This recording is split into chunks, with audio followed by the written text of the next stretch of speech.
नमस्कार। आकाशवाणी से प्रस्तुत है समाचार प्रभात।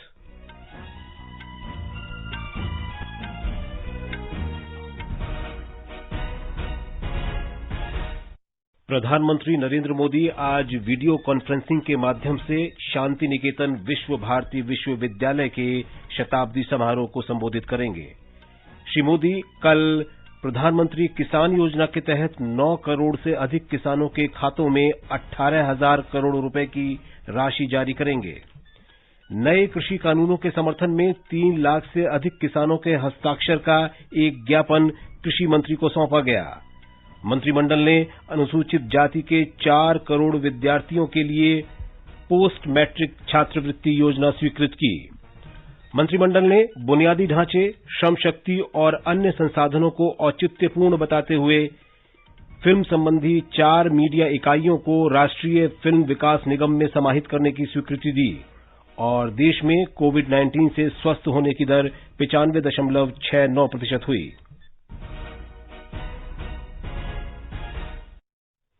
समाचार प्रभात में पुष्पलता शर्मा के साथ मैं विशाल शर्मा। कोविड महामारी के खिलाफ देश एकजुट होकर लड़ रहा है। आप भी हमारे साथ सुरक्षा और बचाव के 3 आसान एहतियाती उपायों का संकल्प लें। मास्क पहनें, 2 गज दूरी है जरूरी, सुरक्षित दूरी बनाए रखें, हाथ और मुंह साफ रखें। अब समाचार विस्तार से। प्रधानमंत्री नरेंद्र मोदी आज सवेरे विश्व भारती विश्वविद्यालय शांति निकेतन के शताब्दी समारोह को वीडियो कॉन्फ्रेंसिंग के माध्यम से संबोधित करेंगे। प्रधानमंत्री इस विश्वविद्यालय के कुलाधिपति हैं। पश्चिम बंगाल के राज्यपाल जगदीप धनखड़ और केंद्रीय शिक्षा मंत्री रमेश पोखरियाल निशंक भी इस अवसर पर उपस्थित रहेंगे। एक रिपोर्ट। विश्व भारती की स्थापना 1921 में गुरुदेव रविंद्रनाथ टैगोर ने की थी। मई 1951 में संसद के अधिनियम से इसे केंद्रीय विश्वविद्यालय और राष्ट्रीय महत्व का संस्थान घोषित किया गया। गुरुदेव ने महान उद्देश्य से इस विश्वविद्यालय की स्थापना की थी। उन्होंने कहा था कि विश्व भारती उस भारत का प्रतिनिधित्व करता है जहां ज्ञान की पूंजी हर एक के कल्याण के लिए है। विश्व भारती विश्वविद्यालय दुनिया भर में भारत की महान संस्कृति साझा करता है और दुनिया से सर्वोत्तम मूल्य ग्रहण करने को तैयार रहता है। ये विश्वविद्यालय गुरुदेव रविंद्रनाथ टैगोर की बताई गई शिक्षा पद्धति का पालन करता है और समय के साथ साथ ये अन्य विश्वविद्यालयों की तरह आधुनिक विश्वविद्यालय बन गया है। समाचार कक्ष से नईम अख्तर। प्रधानमंत्री नरेंद्र मोदी कल प्रधानमंत्री किसान सम्मान निधि के अंतर्गत वित्तीय लाभ की अगली किस्त वीडियो कॉन्फ्रेंस के माध्यम से जारी करेंगे। हमारी संवाददाता ने बताया है कि 9 करोड़ से अधिक लाभार्थी किसान परिवारों के खातों में 18,000 करोड़ रुपए से अधिक की राशि अंतरित की जाएगी। मुख्यमंत्री शिवराज सिंह चौहान ने जानकारी दी कि 25 दिसंबर को मध्य प्रदेश में प्रधानमंत्री श्री मोदी का संबोधन पूरे प्रदेश में प्रसारित होगा। किसानों को प्रधानमंत्री किसान निधि की राशि अंतरित करने का यह वर्चुअल कार्यक्रम सभी विकासखंड और पंचायत स्तर पर भी होगा। मुख्यमंत्री श्री चौहान ने बताया कि किसान कल्याण पर मध्य प्रदेश सरकार लगातार कार्य कर रही है। प्रदेश के 35 लाख किसानों को 1600 करोड़ रुपए की राहत राशि देने की पहल भी की गई है। इसके अंतर्गत किसानों के खाते में राशि अंतरित की जा रही है। पूजा पीवर्धन, आकाशवाणी समाचार, भोपाल। प्रधानमंत्री इस कार्यक्रम के दौरान 6 राज्यों के किसानों से संवाद भी करेंगे। ये किसान प्रधानमंत्री किसान सम्मान निधि और किसानों के कल्याण के लिए सरकार द्वारा की गई अन्य पहल के बारे में अपने अनुभव बताएंगे। इस अवसर पर केंद्रीय कृषि मंत्री भी मौजूद रहेंगे। प्रधानमंत्री किसान सम्मान निधि योजना के अंतर्गत प्रतिवर्ष लाभार्थी किसानों को 6-6 हजार रुपए, 2-2 हजार रुपए की 3 किस्तों में दिए जाते हैं। ये राशि सीधे लाभार्थियों के खाते में अंतरित की जाती है। कृषि मंत्री नरेंद्र सिंह तोमर ने कहा है कि संसद द्वारा बनाए गए 3 प्रगतिशील कृषि कानून देश में सुशासन के महत्वपूर्ण बेंचमार्क हैं। 9 राज्यों में 196 बेहतर जीवन खेती केंद्रों के शुभारंभ के अवसर पर श्री तोमर ने कहा कि कृषि क्षेत्र में सुधारों से पारदर्शिता आएगी और इंस्पेक्टर राज समाप्त होगा। श्री तोमर ने कहा कि कॉन्ट्रैक्ट फार्मिंग से छोटे किसानों को भी लाभ होगा, जो अब अपनी उपज पूर्व निर्धारित और नियत मूल्यों पर बेच सकेंगे। कृषि मंत्री ने कहा कि सरकार देश में किसानों का विकास सुनिश्चित करने के लिए तीव्र गति से काम कर रही है। उन्होंने कहा कि निजी निवेश कृषि सहित किसी भी क्षेत्र के लिए विकास के लिए एक महत्वपूर्ण प्रेरक शक्ति है। श्री तोमर ने कहा कि सरकार ने कृषि आधारित ढांचे के विकास के लिए 1 लाख करोड़ रुपए निर्धारित किए हैं। इससे देश के दूर दराज के भागों में भी खाद्य प्रसंस्करण इकाइयां लगाने में मदद मिलेगी। नए कृषि कानूनों के समर्थन में 3 लाख से अधिक किसानों के हस्ताक्षरों से युक्त एक ज्ञापन कृषि मंत्री नरेंद्र सिंह तोमर को सौंपा गया है। ग्रामीण भारत के गैर सरकारी संगठनों के संघ के प्रतिनिधिमंडल ने कल श्री तोमर को यह ज्ञापन सौंपा, जिसमें 3,13,000 से अधिक किसानों के हस्ताक्षर हैं। इस अवसर पर श्री तोमर ने कहा कि नए कृषि कानूनों को लेकर देश भर के किसानों में उत्साह है। उन्होंने कहा कि ये कृषि सुधार काफी समय से लंबित थे। श्री तोमर ने कहा कि प्रधानमंत्री नरेंद्र मोदी के दृढ़ निश्चय के कारण ही आवश्यक सुधारों को जमीनी स्तर पर आकार दिया जा रहा है। उन्होंने कहा कि ग्रामीण कृषि अर्थव्यवस्था को सशक्त करना सरकार का कर्तव्य है और भविष्य में ऐसा होता रहेगा। कृषि मंत्री ने कहा कि कई ऐसे महत्वपूर्ण कृषि सुधार हैं जिन्हें पिछले 5 सालों में शुरू किया गया है और कृषि क्षेत्र में काम कर रहे विशेषज्ञों ने इन सुधारों की हमेशा से सिफारिश की है। उन्होंने कहा कि इन सुधारों का उद्देश्य किसानों की आय बढ़ाना, उन्हें स्वतंत्र बाजार उपलब्ध कराना, युवा पीढ़ी को कृषि की तरफ आकर्षित करना और देश के सकल घरेलू उत्पाद में कृषि का योगदान बढ़ाना है। कर्नाटक के उप मुख्यमंत्री डॉक्टर सीएन अश्वत्थ नारायण ने कल किसानों के साथ बातचीत में कहा कि केंद्र सरकार के नए कृषि कानून किसानों को बिचौलियों से बचाएंगे। ये कानून उन्हें नया बाजार उपलब्ध कराएगा। और जानकारी हमारे संवाददाता से। कृषि उत्पन्न के खरीदी व्यवस्था में लाए गए सुधार के बारे में उप मुख्यमंत्री डॉक्टर सीएन अश्वत्थ नारायण जी ने कहा है कि किसान कुछ राजनीतिक पार्टियों द्वारा फैलाए जा रहे अफवाहों पर ध्यान न दें। कोऑपरेटिव मंत्री एसटी सोमशेखर जी ने एपीएमसी मंडी के व्यापारियों के साथ संवाद कार्यक्रम में भाग लिया। उन्होंने व्यापारियों को भरोसा दिलाया कि किसी कारण एपीएमसी मंडी को बंद नहीं किया जाएगा। एपीएमसी सेस को ₹1.30 से गिराकर ₹1 करने के सरकार के नतीजे की जानकारी उन्होंने दी। एपीएमसी मंडी के व्यापारियों ने मंत्री जी से गुजारिश की है कि सरकारी मंडी को सेस डाले जाने के अनुरूप निजी मंडियों को भी सेस डाला जाना चाहिए और सरकारी मंडी निजी मंडी से पर्दा कर सके, ऐसी व्यवस्था होनी चाहिए। सुधींद्र, आकाशवाणी समाचार, बेंगलुरु। सामाजिक न्याय और अधिकारिता मंत्री थावरचंद गहलोत ने मीडिया को बताया कि मंत्रिमंडल ने अनुसूचित जाति के छात्रों के लिए 5 वर्ष तक पोस्ट मैट्रिक छात्रवृत्ति योजना के अंतर्गत 59,000 करोड़ रुपए की स्वीकृति दी है। इससे 4 करोड़ से अधिक छात्र लाभान्वित होंगे।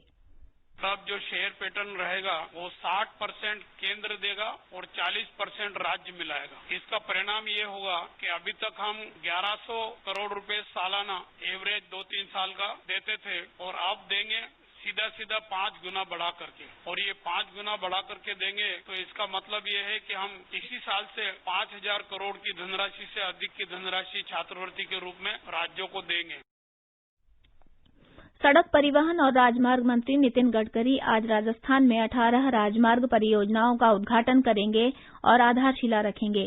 राजस्थान के मुख्यमंत्री अशोक गहलोत इस अवसर पर मौजूद रहेंगे। इन परियोजनाओं में लगभग 1,127 किलोमीटर सड़कों का निर्माण शामिल है। सड़क परिवहन और राजमार्ग मंत्रालय ने कहा है कि इन सड़कों के निर्माण से राज्य में संपर्क सुविधा बेहतर होगी और आर्थिक विकास को गति मिलेगी। वित्त मंत्री निर्मला सीतारामन ने कहा है कि सरकार ने धोखाधड़ी करने वालों और फर्जी कंपनियों के वस्तु और सेवा कर जीएसटी संबंधी फर्जी बिलों पर रोक लगाने के लिए एक अधिसूचना जारी की है। उन्होंने कहा कि जीएसटी परिषद की कानूनी समिति के सिफारिशों के बाद यह कदम उठाया गया है। सुश्री सीतारामन ने कहा कि संसद और राज्य विधानसभाओं द्वारा जीएसटी कानून में ये प्रावधान है कि जिन लोगों ने 6 या उससे अधिक महीनों के रिटर्न दाखिल नहीं किए हैं, उनके जीएसटी पंजीकरण रद्द हो सकते हैं।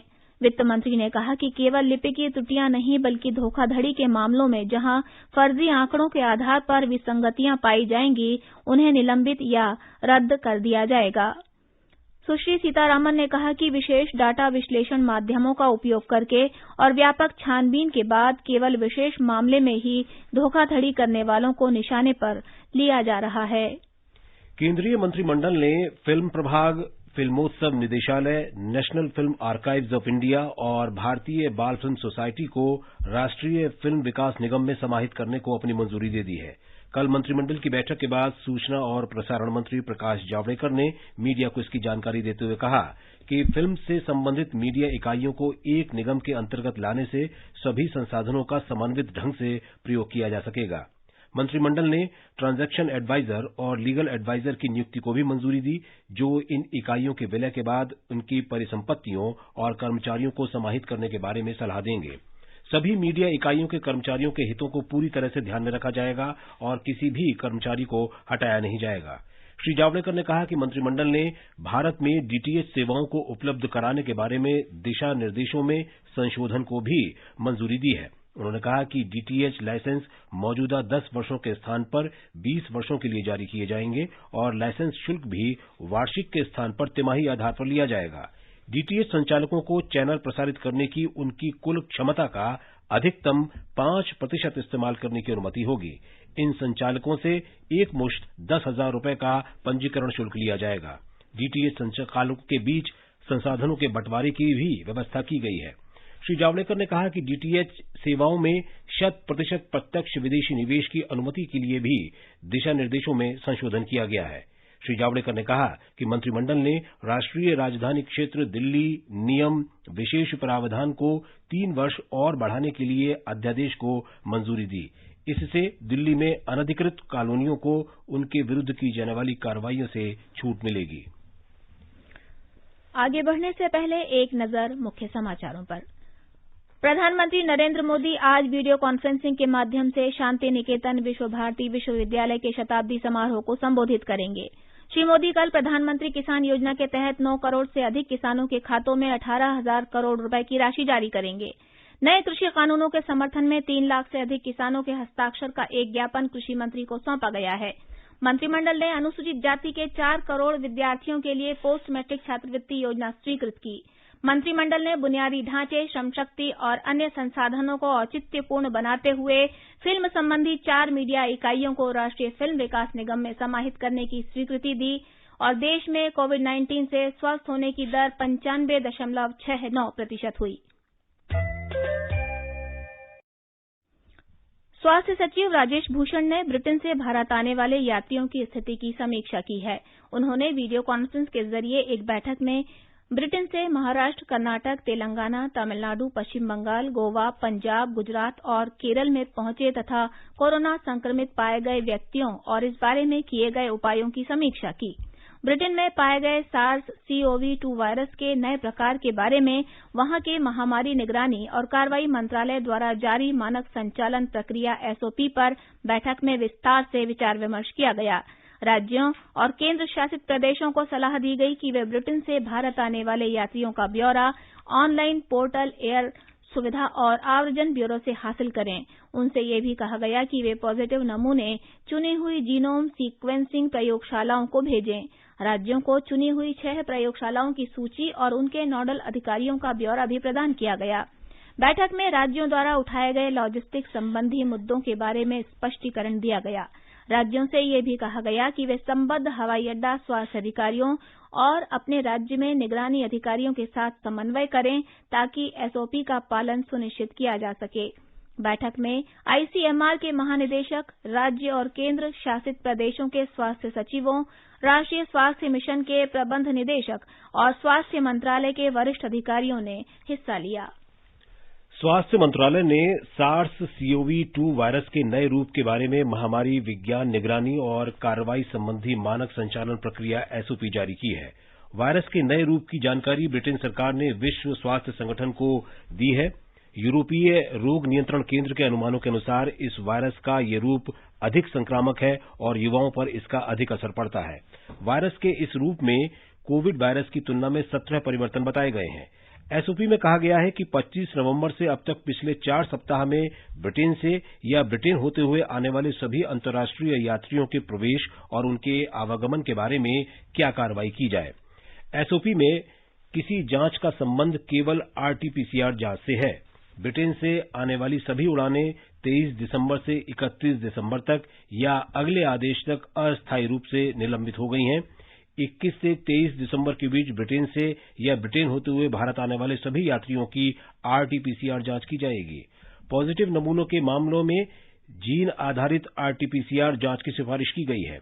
जांच के बाद पॉजिटिव यात्रियों को संबंधित राज्य स्वास्थ्य अधिकारियों द्वारा पृथक आइसोलेशन इकाइयों के संस्थागत आइसोलेशन सुविधा केंद्रों में अलग रखा जाएगा। इन नमूनों को जेनोमिक सीक्वेंसिंग जांच के लिए राष्ट्रीय विषाणु विज्ञान संस्थान पुणे या अन्य समुचित प्रयोगशालाओं में भेजने की कार्रवाई सुविधा केंद्रों में ही की जाएगी। अगर जेनोमिक सीक्वेंसिंग जांच से SARS-CoV-2 के नए रूप का पता चलता है तो मरीज को अलग आइसोलेशन इकाई में रखा जाएगा और नैदानिक मानकों के अनुसार उसका उपचार होगा। उत्तर प्रदेश के मुख्यमंत्री योगी आदित्यनाथ ने 9 दिसंबर के बाद राज्य में आए उन लोगों को RT-PCR जांच कराने को कहा है जो कोरोना वायरस के नए स्वरूप से प्रभावित देशों से लौटे हैं। लखनऊ में कल कोविड से संबंधित उच्च स्तरीय समीक्षा बैठक में मुख्यमंत्री ने निर्देश दिया कि राज्य में इस संक्रमण की पहचान, प्रबंधन और इलाज की प्रभावी व्यवस्था बनाए रखी जाए। एक रिपोर्ट। मुख्यमंत्री ने इस बात के भी निर्देश दिए हैं कि पिछले 25 नवंबर से 8 दिसंबर के बीच कोरोना के नए स्वरूप से प्रभावित देशों से लौटने वाले लोगों की प्रभावी आइसोलेशन और लक्षणों के आधार पर टेस्टिंग की व्यवस्था की जाए। देश में सबसे ज्यादा कोरोना की जांचों की संख्या उत्तर प्रदेश में होने पर संतोष व्यक्त करते हुए मुख्यमंत्री ने कहा कि कोरोना टेस्टिंग का कार्य पूरी क्षमता के साथ जारी रखा जाए। मुख्यमंत्री ने कोविड-19 के अस्पतालों में उपचार की बेहतर व्यवस्थाएं बनाए रखने के निर्देश दिए। उन्होंने इस बात के भी निर्देश दिए कि कोरोना टीकाकरण के लिए कोल्ड चेन, भंडारण क्षमता आदि से संबंधित सभी आवश्यक व्यवस्थाएं प्रभावी तरीके से पूरी कर ली जाएं और टीकाकरण के लिए वैक्सीनेटर का प्रशिक्षण पूरी क्षमता और गति के साथ चलाया जाए। MS यादव, आकाशवाणी समाचार, लखनऊ। कोरोना वायरस के प्रकोप के कारण वर्ष 2020 के लगभग सभी उत्सव सादगी से मनाए गए। महाराष्ट्र सरकार ने लोगों से अपील की है कि वे क्रिसमस सादगी से मनाएं। देश के कुछ अन्य राज्यों ने भी ब्रिटेन में पाए गए इस वायरस के नए स्वरूप को देखते हुए अतिरिक्त सावधानी बरतना शुरू कर दिया है। राज्य के गृह मंत्री अनिल देशमुख ने सभी ईसाइयों से अपील की कि वे इस वर्ष के क्रिसमस का उत्सव सरल तरीके से मनाएं। दिशा निर्देशों के अनुसार एक स्थानीय चर्च में आयोजित होने वाली प्रार्थना सभा में 50 से अधिक लोग शामिल नहीं होने चाहिए। देशमुख ने कहा कि चर्च में भीड़ से बचना चाहिए। चर्च में आने वाले सभी लोगों के लिए मास्क का उपयोग अनिवार्य होगा। देशमुख ने कहा कि चर्च में प्रभु यीशु की स्तुति गाने के लिए कॉयर में 10 से अधिक लोगों को शामिल नहीं किया जाना चाहिए। 60 वर्ष से अधिक आयु के वरिष्ठ नागरिकों को और 10 वर्ष से कम उम्र के बच्चों को घर से बाहर जाने से बचना चाहिए और क्रिसमस का जश्न घर पर ही मनाना चाहिए। स्वीटी जैन, आकाशवाणी समाचार, मुंबई। गुजरात में पिछले 24 घंटे में कोविड-19 के 958 नए रोगियों का पता चला। हमारे संवाददाता ने बताया है कि राज्य में कोविड से स्वस्थ होने की दर बढ़कर 93.58% हो गई है। गुजरात में कोविड-19 संक्रमण के अब तक 2,38,205 मामले सामने आ चुके हैं, जिसमें से 2,22,911 मरीज ठीक हो चुके हैं। कल 1,309 मरीजों के ठीक होने के साथ अस्पतालों से छुट्टी दी गई। राज्य में अब तक 92,17,000 से अधिक लोगों का कोविड-19 के लिए परीक्षण किया जा चुका है। संक्रमण के सबसे अधिक 202 नए मामले कल अहमदाबाद में दर्ज हुए, जबकि सूरत में 157 मामले सामने आए। राज्य में इस वक्त 11,040 सक्रिय मामले हैं, जिसमें से 63 मरीजों को वेंटिलेटर पर रखा गया है। कल 6 मरीजों की मृत्यु के साथ राज्य में कोविड-19 से जान गंवाने वाले मरीजों की संख्या 4,254 हो गई है। योगेश पंड्या, आकाशवाणी समाचार, अहमदाबाद। बिहार में कोरोना से स्वस्थ होने वालों की दर बढ़कर 97.42% हो गई है। ये दर राष्ट्रीय औसत से 1.79% अधिक है। राज्य में कोरोना के उपचाराधीन रोगियों की संख्या में लगातार गिरावट आ रही है। फिलहाल वहां के विभिन्न अस्पतालों में 5,506 मरीजों का इलाज चल रहा है। राज्य में अब तक 2,42,244 मरीज स्वस्थ हो चुके हैं। ओडिशा में कोरोना के उपचाराधीन मरीजों की संख्या घटकर 2,732 हो गई है। राज्य में अभी तक 60,70,000 से अधिक लोगों की जांच की जा चुकी है। वहां कोरोना संक्रमण की दर भी घटकर 4.88% हो गई है। हालांकि ब्रिटेन में कोरोना के नए रूप के प्रकोप को देखते हुए राज्य सरकार पूरी एहतियात बरत रही है। अंडमान निकोबार द्वीप समूह में पोर्ट ब्लेयर हवाई अड्डे पर आने वाले सभी यात्रियों के पास RT-PCR जांच रिपोर्ट होना 26 दिसंबर से अनिवार्य कर दिया गया है। ऐसे में वहां आने वाले सभी यात्रियों की RT-PCR जांच रिपोर्ट नेगेटिव होनी चाहिए। ये जांच यात्रा शुरू होने से 48 घंटे पहले कराई जानी चाहिए। हवाई अड्डे पर रैपिड एंटीजन जांच अब बंद कर दी जाएगी। देश में कोविड से स्वस्थ होने की दर बढ़कर 95.69% हो गई है। पिछले 24 घंटे में 26,000 से अधिक कोविड रोगी स्वस्थ हुए। स्वास्थ्य मंत्रालय के अनुसार कुल 96,63,000 से अधिक मरीज ठीक हुए हैं। इस समय करीब 2,89,000 मरीजों का उपचार चल रहा है। पिछले 24 घंटे के दौरान 23,950 लोग संक्रमित हुए। इसके साथ ही संक्रमित लोगों की कुल संख्या 1,99,000 से अधिक हो गई है। जांच, निगरानी और उपचार की नीति लागू होने से कोविड से स्वस्थ होने की दर बढ़ी है और मृत्यु दर में कमी आई है। इस समय कोविड मृत्यु दर 1.45% है। पिछले 24 घंटे में 333 लोगों की मौत के बाद मृतकों की संख्या 1,46,444 हो गई है। भारतीय आयुर्विज्ञान अनुसंधान परिषद के अनुसार पिछले 24 घंटे के दौरान 10,98,000 से अधिक नमूनों की जांच की गई। अब तक कुल 16,42,00,000 जांच की गई हैं। आतंक विरोधी गतिविधियों की जांच कर रहे राष्ट्रीय जांच अभिकरण एनआईए ने भगोड़े खालिस्तानी आतंकवादी गुरजीत सिंह निज्जर को दिल्ली हवाई अड्डे से गिरफ्तार कर लिया है।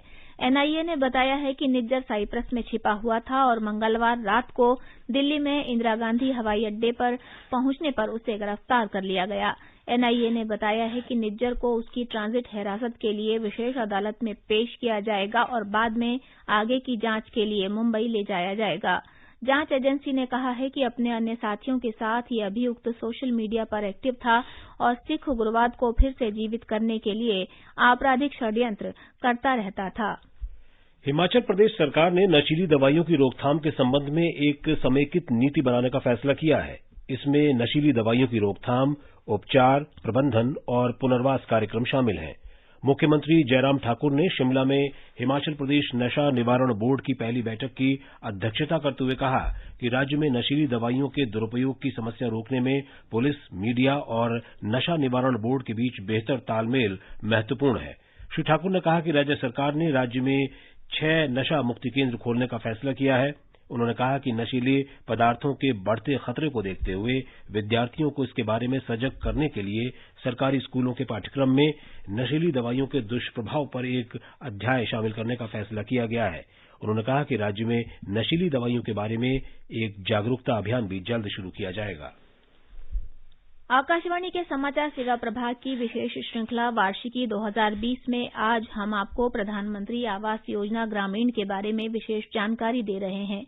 प्रधानमंत्री नरेंद्र मोदी ने 20 नवंबर 2016 को प्रधानमंत्री आवास योजना ग्रामीण का शुभारंभ किया था। इसका उद्देश्य ग्रामीण क्षेत्रों में रहने वाले सभी लोगों को आवास उपलब्ध कराना है। पिछले महीने की 20 तारीख को इस कार्यक्रम के 4 वर्ष पूरे हो गए। कार्यक्रम का शुभारंभ करने के बाद आगरा में एक जनसभा को संबोधित करते हुए प्रधानमंत्री ने कहा था कि सरकार चाहती है कि हर भारतवासी के पास 2022 तक अपना घर हो और प्रधानमंत्री आवास योजना ग्रामीण से कामकाजी वर्ग, किसानों और वंचित तबकों के लोगों को लाभ होगा। 2022 में जब हमारा देश आजादी के 75 साल मनाता होगा, तब हिंदुस्तान के गरीब से गरीब के पास अपना खुद का घर होना चाहिए।